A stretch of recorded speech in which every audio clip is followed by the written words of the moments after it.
అందరికి నమస్తే. లోక్సభ ఎలక్షన్స్లో ఎవరిని గెలిపించారు?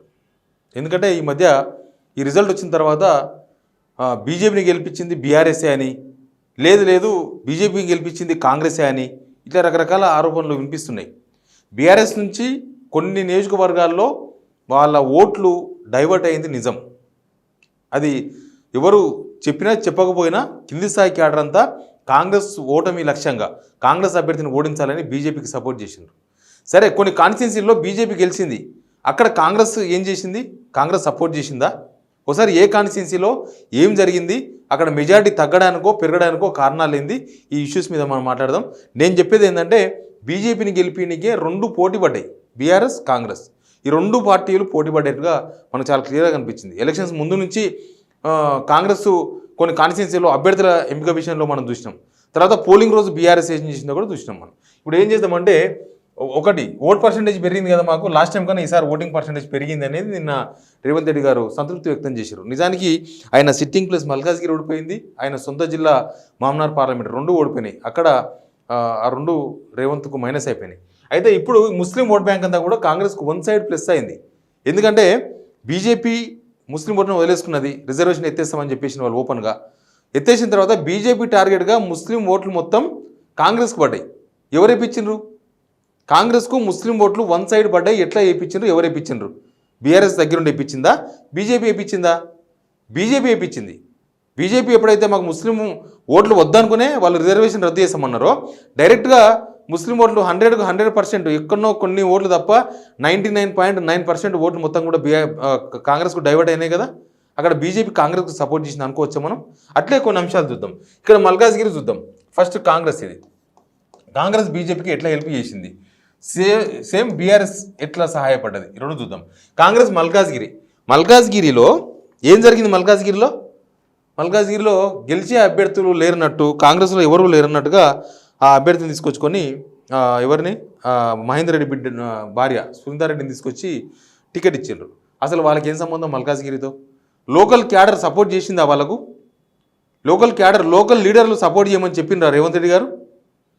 మల్కాజ్గిరి నా సిట్టింగ్ ప్లేసు, అక్కడ ఎవరు నిలబడ్డా నేను నిలబడ్డట్టే, మీరు నిలబడ్డ కాదు, జస్ట్ బొమ్మ మీది, పనంతా నాది, నేను చూసుకుంటా అని చెప్పి మహేందర్ రెడ్డిలకు ఏదో చెప్పి తీసుకొచ్చి అక్కడ అభ్యర్థిని నిలబెట్టిండ్రు. వాళ్ళు పాపం చెవేళ్ళ కోసం జాయిన్ అయినారు కాంగ్రెస్లో, వాళ్ళు లోకల్ తాండూరు. వాళ్ళని తీసుకొచ్చి జనానికి ఏమైంది? కాంగ్రెస్ క్యాడరే ఈయన ఎవరో మాకు సంబంధం లేదు తెచ్చి మా మీద రుద్దిరు అని చెప్పి తీసుకుపోయి ఓట్లన్నీ బీజేపీ గుద్దిరు, ఈటలు అందరూ గుద్దిండ్రు. ఇది నిజం కాదా? ఈవెన్ బీఆర్ఎస్ ఓట్లు కూడా డైవర్ట్ అయినాయి. అక్కడ 4 లక్షల మెజార్టీ ఎట్లా వచ్చింది? ఈటల అందరికీ 4 lakhs మెజార్టీ వచ్చింది. రెండు పార్టీలు కలిసి ఈటల అందరినీ గెలిపించినాయి. అక్కడ కాంగ్రెస్ కూడా సపోర్ట్ చేసింది. నేను బీఆర్ఎస్ ఏం చేసింది తర్వాత చెప్తా. ఇక్కడ అభ్యర్థిని పెట్టడంలోనే రేవంత్ రెడ్డి మీద ఆరోపణలు వచ్చినాయి. మీరు అభ్యర్థులను పెట్టినారంటే బీజేపీకి సపోర్ట్గా మీరు ఏదో చేస్తున్నారు, బీజేపీ గెలిపియనికే మీరు అభ్యర్థులను, వీక్ క్యాండిడేట్లను ఇక్కడ అక్కడ ఇక్కడ ఈ రాంగ్ సెలెక్షన్ చేస్తున్నారు అనేది కాంగ్రెస్ పార్టీలో పెద్ద చర్చ అయ్యింది. అప్పట్లో ఆరోపణలు కూడా వినిపించినాయి మస్తుగా. సికింద్రాబాద్ దానం నాగేందర్కి ఇచ్చారు.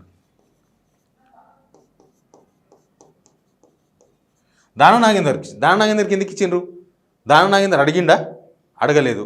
పోనీ దానం నాగేందర్కి ఏమైనా ఎంపీగా పోటీ చేసి పోవాలని ఉండేనా? లేకుండే. ఆయన ఏంటంటే గెలిచిన పార్టీకి వస్తే కొద్దిగా ఇవి రకరకాల కిరికిర్లు ఉన్నాయి, దానికి బయటపడొచ్చని అధికార పార్టీలోకి వచ్చారు. ఆయన్నే ఊహించలేదు, ఆయన ఊహించలేకపోయాడు. దానం నాగేందర్ ఆయన ఎంపీగా పోటీ చేస్తానని ఆయన చివరి నిమిషం వరకు ఆయనకు తెలియదు, ఊహించలేకపోయాడు. రేవంత్ రెడ్డి బంపర్ ఆఫర్ ఇచ్చి ఆయన తీసుకొచ్చి ఇక్కడ నిలబెట్టిండ్రు. ఇక్కడ ఎవరి కోసం నిలబెట్టిండ్రు? కిషన్ రెడ్డి కోసమా? ఇప్పుడు బీఆర్ఎస్ ఏమో పద్మారావుకి ఇచ్చింది, ఈయన బీసీ ఓట్ల కోసం ఇచ్చారు ఈయనకు. ఇక్కడ ఏం చేసిండ్రు? బీఆర్ఎస్ గెలవద్దని, ఎట్టి పరిస్థితుల్లో పద్మారావుకు బీసీ సెంటిమెంట్ వర్కౌట్ కావద్దని తీసుకొచ్చి దానం నాగేందర్ని పెట్టిండ్రు. ఈయననేమో గౌడు, పద్మారావు గౌడు, ఈయననేమో మున్నూరు కాపు. ఇక్కడ సికింద్రాబాద్లో కాంగ్రెస్ సహకరించినట్టు కాదా ఇప్పుడు కిషన్ రెడ్డి గెలిపినికే? ప్లస్ చేవెళ్ళలో రంజిత్ రెడ్డిని నిలబెట్టిండ్రు. రంజిత్ రెడ్డిని ఎందుకు నిలబెట్టిండ్రు? Ranjith Reddy already BRS candidate, ఆయన ఆల్రెడీ సిట్టింగ్ ఎంపీ, ఆయన మీద రకరకాల ఆరోపణలు ఉన్నాయి, ఆయన మీద వ్యతిరేకత కూడా ఉంది. ఆల్రెడీ సిట్టింగ్ ఎంపీ కదా, ఆల్రెడీ మొన్నటిదాకా బీఆర్ఎస్లో ఉన్నాడు కదా, మొన్ననే కదా బీఆర్ఎస్ ఓడిపోయింది అసెంబ్లీ ఎలక్షన్స్లో. ఆయన తీసుకొచ్చి వీళ్ళు అడిగితే వీళ్ళకి ఇవ్వకుండా తీసుకొచ్చి రంజిత్ రెడ్డిని పెట్టుకున్నాడు. ఎందుకు పెట్టింది రంజిత్ రెడ్డిని? రంజిత్ రెడ్డిని పెట్టడంతో కదా ఓడిపోయింది. రంజిత్ రెడ్డిని పెట్టడంతో కొండ విశ్వేశ్వరరెడ్డికి ఈజీ అయిపోయింది. కొండ విశ్వేశ్వరరెడ్డి గెలిచిపోయింది కదా. ఎంత మెజార్టీతో గెలిచింది కొండ విశ్వేశ్వరరెడ్డి? 1,72,897. అంత ముస్లిమ్స్ అంతా కూడా వన్ సైడ్ ఓట్లు వేయంగా చేవేళ్ళ పార్లమెంట్లో వన్ సైడ్ ఒక్క ఓటు పొల్లు పోలే ఎక్కడ వన్ సైడ్ పడంగా లాస్ట్కు 1,72,897 మెజార్టీతో గెలిచిండు చేవేళ్ళ. ఇంకా అది ఎవరు గెలిపించినట్టు మామనార్ చూద్దాం. మామనార్లో వంశీకి ఇచ్చారు. ఇది సొంత సీటు అంటే సొంత జిల్లా. ఆయన పార్లమెంటు కోడంగల్ అసెంబ్లీ కూడా మామనార్ పార్లమెంట్లోకి వస్తుంది. కోడంగల్లో బీజేపీ ఫస్ట్ 4 రౌండ్లు మొత్తం బీజేపీ లీడ్లో ఉన్నది. మరి దానికి కారణం ఎవరు? ఆడ బీజేపీకి ఓట్లు వేయించింది ఎవరు? బీజేపీకి క్యాడర్ ఉందా? బీజేపీకి లీడర్ ఉన్నారా కోడంగల్లో? బీజేపీ కనీసం డిపాజిట్ అని ఎప్పుడైనా హిస్టరీలో వచ్చిందా అక్కడ? మరి ఎట్లా వచ్చింది? ఎవరు ఇప్పించిండ్రు? అది క్లారిటీ రావాల్సింది. ఎందుకంటే కొడంగల్లో బీఆర్ఎస్కు పట్నం నరేందర్ రెడ్డి ఉన్నాడు, మహేందర్ రెడ్డి తమ్ముడు. ఆడ ఈయన సీఎం అయిన తర్వాత, రేవంత్ రెడ్డి గారు సీఎం అయిన తర్వాత ఆ కాన్స్టిట్యున్సీ కొంత మిగతా పార్టీలంతా కూడా స్తబ్దుగా అయిపోయింది. మిగతా పార్టీలు అంటే ఉన్నది ఒక బీఆర్ఎస్ఏ, అది స్తబ్దుగా అయిపోయింది. ఎందుకంటే ముఖ్యమంత్రి అభ్యర్థి కాబట్టి అనవసరంగా రచ్చా చేసుకోవద్దని వదిలేసినట్టున్నాడు ఆయన. ఇప్పుడు ఏమైంది? మొత్తం మీ తమ్ముడు రేవంత్ రెడ్డి గారు తమ్ముడు తిరుపతి రెడ్డి గారు ఆయన ఎవరు చేస్తున్నాడు కాన్స్టిట్యున్సీ, ఆయన్ని ఇన్ఛార్జ్ ఇప్పుడు. కానీ మరి ఆడ ఓట్లు బీజేపీకి ఎట్లా పడ్డాయి? బీజేపీ ఇన్ని రౌండ్లు 3-4 రౌండ్లు ఫస్ట్ ఎట్లా వచ్చినాయి? అక్కడ ఏం జరిగింది మీరు చెప్పొచ్చు. మరి మామనార్లో వంశీ ఆయన కూడా ఓడిపోయింది కదా. కొడంగల్లో బీజేపీకి ఎట్లా ఓట్లు పడ్డాయో ఒకటి సమాధానం చెప్పాలి. ప్లస్ మొత్తం మీ ఎమ్మెల్యేలేదా ఉన్నది? మొత్తం వీళ్ళ ఎమ్మెల్యేలే ఉన్నది, కాంగ్రెస్ ఎమ్మెల్యేలే. మరి కాంగ్రెస్ ఎమ్మెల్యేలు ఉన్న దగ్గర ఎట్లా ఓడిపోయిండు? దానికి ఎవరు సపోర్ట్ చేసిండ్రు? డీకేఆర్ని ఎట్లా గెలిచిండ్రు? బీజేపీకి ఎవరు సపోర్ట్ చేసిండ్రు? 4,500 మెజార్టీ కావచ్చు, ముస్లిం ఓట్లన్నీ మీకు అన్నీ వన్ సైడ్ పడ్డాయి కదా. అయినా సరే ఎందుకు ఓడిపోయినరు? అక్కడ బీజేపీని గెలిపించింది ఎవరు? కాంగ్రెస్ కాదా? రైట్. ఆదిలాబాద్కు పోదాం. ఆదిలాబాద్లో ఎవరు లేనట్టు, ఆదిలాబాద్లో ఆడ బీజేపీకి సహకరించింది నిజం కదా. ఆత్రం సుగుణ, ఆమెకు రాజకీయాలతో సంబంధం లేదు, ఆమె ఒక టీచర్. సీతక్క తీసుకొచ్చి ఈవెనే మన క్యాండిడేట్ అంటే ఇచ్చేసిండు టికెట్. వెనక ముందు చూసుకోకుండా ఇచ్చేసిండ్రు. ఆడ నగేష్ మీద తీవ్రమైన వ్యతిరేకత ఉంది, బీజేపీ క్యాండిడేట్ నగేష్ మీద. అంతకుముందు స్వయం బాబురావు టికెట్ ఇస్తేనే ఓడిపోయే సీట్ అనే ఆయనకి టికెట్ ఇవ్వాలి బీజేపీ. నగేష్ పైన కూడా మస్తు వ్యతిరేకత ఉంది. మరి ఎట్లా గెలిచింది? ఆదిలాబాద్లో బీజేపీ ఎట్లా గెలిచింది? మళ్ళీ అంత వ్యతిరేకత ఉన్నా కూడా. ఆత్రం సక్కు బీఆర్ఎస్ క్యాండిడేట్, ఆత్రం సుగుణ. ఆత్రం సక్కు వాళ్ళు అందరు గిరిజనులు, వాళ్ళు ముగ్గురు క్యాండిడేట్స్. ఆత్రం సుగుణ, ఆత్రం సక్కు ఇద్దరు ఒకటే తెగకు సంబంధించిన వాళ్ళు. ఆ ఓట్లు చీలిపోతాయని తెలియదా? చీలిపోయినాయి కదా. మీరు లాస్ట్ తెలిసారు కదా సుగుణ కుమార్ని. యువతల ఈయననేమో నగేష్ వేరే దానిలోని గిరిజనులోనే ఒక తెగ. ఆ ఓట్లు మొత్తం ఉంచాడైపోయినాయి. ఈడ ఓట్లు చీలిపోతాయని తెలియదా మీకు? అటు బీఆర్ఎస్ క్యాండిడేట్ టార్గెట్గా మీరు ఆత్రం సుగుణం దింపలేదా? ఆత్రం సక్కుకు వ్యతిరేకంగా దింపలేదా? నగేష్ గెలుపుకు దోహదపడలేదా? ఇప్పుడు కాంగ్రెస్ అక్కడ ఇండైరెక్ట్గా అదే పని జరిగింది. ఇక్కడ ఆదిలాబాద్లో అట్లా జరిగింది. కరీంనగర్ మరి విచిత్రమైన కేసు. కరీంనగర్లో వినోద్ టార్గెట్గా ఇంకొక వెలమ సామాజిక వర్గానికి సంబంధించిన రాజేంద్రరావును రంగంలోకి దింపింది కాంగ్రెస్ కాదా? బండి సంజయ్ గెలుపుకు దోహదపడ్డది కాంగ్రెస్ కాదా? బండి సంజయ్ గెలిపించింది ఎవరు? వినోద్రావు ఉన్నాడు. వినోద్రావు వెలుమలకి ఇచ్చిర్రు. ఆయన సిట్టింగు అంతకుముందు పోటీ చేసిన, అంతకుముందు ఎంపీకి గెలిచింది కాబట్టి బీఆర్ఎస్ ఇచ్చింది. మీరేం చేసిండ్రు? ఆడ ఆల్రెడీ ఉన్నారు. ప్రవీణ్ రెడ్డి ఎంపీ టికెట్ ఆశిస్తున్నాడు కరీంనగర్ నుంచి. కొంతమంది బీసీలు కూడా టికెట్ ఆశించిండ్రు. మీరు ఎవ్వరికి ఇవ్వకుండా రాజేంద్రరావుకి ఎందుకు ఇచ్చిండ్రు?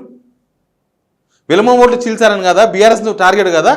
కాంగ్రెస్ బీఆర్ఎస్ టార్గెట్ చేసింది కదా, నిజం కదా. పార్లమెంట్ ఎలక్షన్స్లో బీజేపీని గెలిపించింది ఇండైరెక్ట్గా కాంగ్రెస్ కాదా? ఈ కాన్స్టిట్యున్సీలో నేను చెప్పిన కాన్స్టిట్యున్సీలో ఇక్కడ బండి సంజయ్ గెలవనీకే మీరు దోహదపడదు నిజం కదా? ఏమున్నది దీనిలో పాయింట్? తర్వాత బీఆర్ఎస్ ఎట్లా సహకరించిందో చెప్తాం. మామనార్లో సిట్టింగ్ ఎంపీ అని శ్రీనివాస్ రెడ్డికి ఇచ్చారు. ఓట్లు డైవర్ట్ అయిన కాన్స్టిట్యున్సీ నేను చెప్పేది. మామనారు, చేవెళ్ళ, మల్కాజ్గిరి ఇట్లా కొన్ని కాన్స్టిట్యున్సీలు మాత్రమే, అన్ని కాన్స్టిట్యున్సీలు కావు. ఎప్పుడు కూడా అన్ని కాన్స్టిట్యున్సీలో ఒకటే రకమైన వాతావరణం ఉండదు. ఇక్కడ ఏమైంది? మామనార్లో మేము ఎట్లా ఓడిపోతామని కింది స్థాయి క్యాడర్కి అర్థమైపోయింది బీఆర్ఎస్లో. ఎందుకంటే ఆడ పోటీ ఎలక్షన్ జరుగుతున్నది రేవంత్ రెడ్డి సొంత కాన్స్టిట్యున్సీ కాబట్టి రేవంత్ రెడ్డి పోటీలో ఉన్నట్టు ఆడ అంత ఫీల్ అయ్యారు. రేవంత్ రెడ్డి వర్సెస్ డీకేఆర్న జరిగినప్పుడు ఇక్కడ బీఆర్ఎస్ ఓట్లు ఆడ కాంగ్రెస్ గెలవద్దు. రేవంత్ రెడ్డి టార్గెట్గా బీఆర్ఎస్ పనిచేసింది. రేవంత్ రెడ్డిని ఓడించాలి, వాళ్ళు ఎన్ని సీట్లైనా గెలవండి, మామనార్లో రేవంత్ రెడ్డిని ఓడించాలి అనే లక్ష్యంతో బీఆర్ఎస్ పనిచేసింది. బీఆర్ఎస్ ఓట్లు వచ్చి బీజేపీకి డైవర్ట్ అయినాయి. అక్కడ బీఆర్ఎస్ సహకరించలేదా?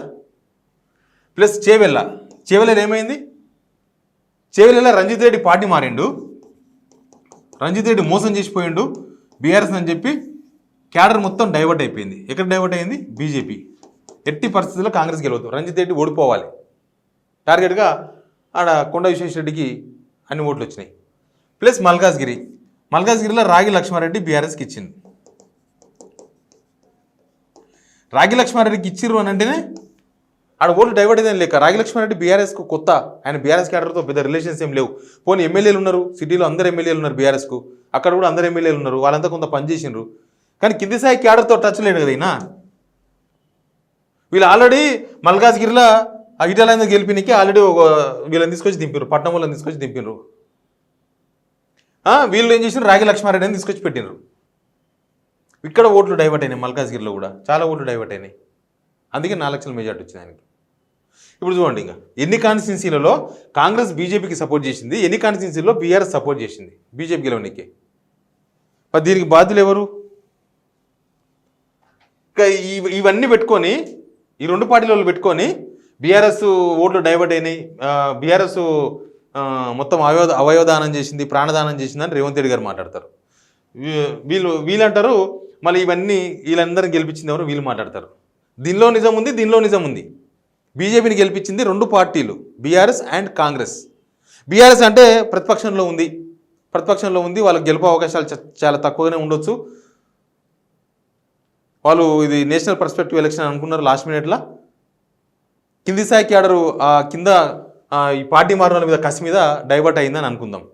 వీళ్ళకేమైంది? అధికార పార్టీ కదా, వీళ్ళది అధికారంలో ఉన్న పార్టీ కదా.